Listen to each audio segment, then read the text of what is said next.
ఈరోజు తెలంగాణలో కూడా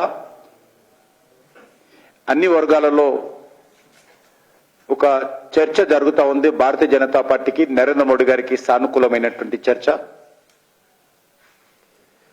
గత ఎన్నికలప్పుడు కూడా, శాసనసభ ఎన్నికలప్పుడు కూడా చాలా మంది గ్రామీణ స్థాయిలో ఉన్నటువంటి ఓటర్లు కానీ, ప్రజలు కానీ,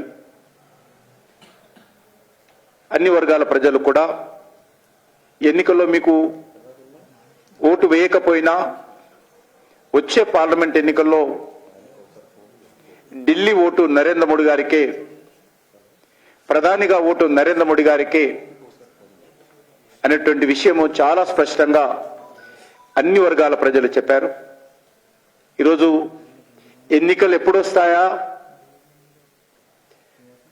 మోడీ గారికి మద్దతు ఇవ్వాలి అనేటువంటి ఆలోచనతో తెలంగాణ ప్రజలు కూడా దేశ ప్రజలతో సహా ఎదురు చూస్తున్నారు.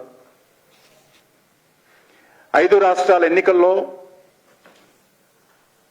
చాలా మంది, రాహుల్ గాంధీ గారు కావచ్చు, మిగతా అనేక మంది నాయకులు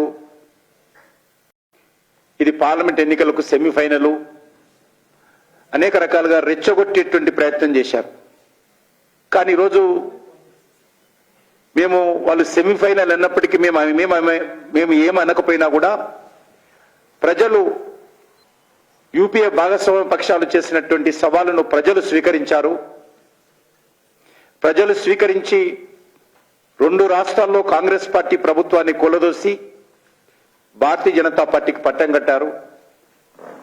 భారతీయ జనతా పార్టీ అధికారంలో ఉన్నటువంటి మధ్యప్రదేశ్లో నవ్వుతో నా భవిష్యత్ అనే విధంగా మెజార్టీ, అత్యధికమైనటువంటి మెజార్టీ రికార్డు స్థాయిలో మధ్యప్రదేశ్లో బీజేపీకి ఇవ్వడం జరిగింది. ఆ రకంగా పార్లమెంటు సెమీఫైనల్ అన్నటువంటి కాంగ్రెస్ వారి మిత్రపక్షాలు చేసిన సవాలును ప్రజలు స్వీకరించి ఈరోజు తమ స్పందన వ్యక్తం చేయడం జరిగింది. ప్రజలు ఈ దేశానికి మోడీ గారే కావాలి, ప్రధానిగా ఆయననే ఉండాలి, వారి నేతృత్వంలోనే దేశం ముందుకెళ్తుంది, మోడీ గారి నేతృత్వంలోనే దేశం అభివృద్ధి చెందుతుంది,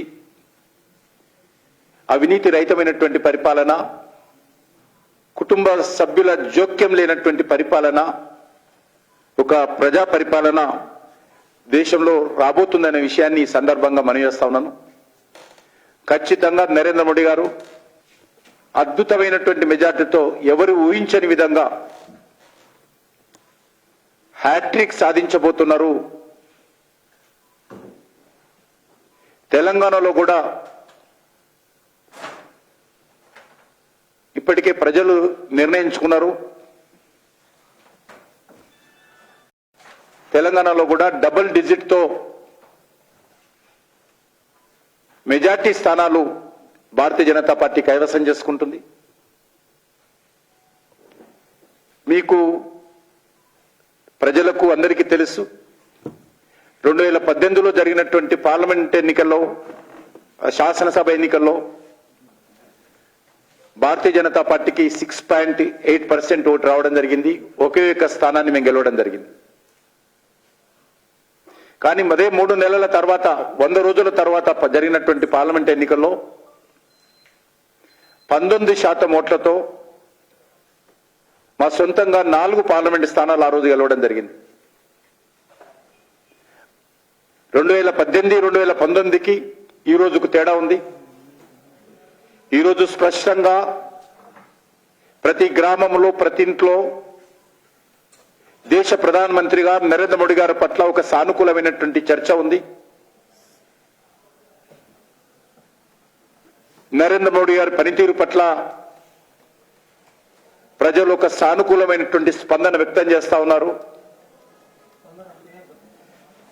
ప్రస్తుత దేశ పరిస్థితిలో నరేంద్ర మోడీ గారే మళ్ళీ ప్రధానిగా ఉండాలని అన్ని వర్గాల ప్రజలు దేశంలో కోరుకుంటున్నారు.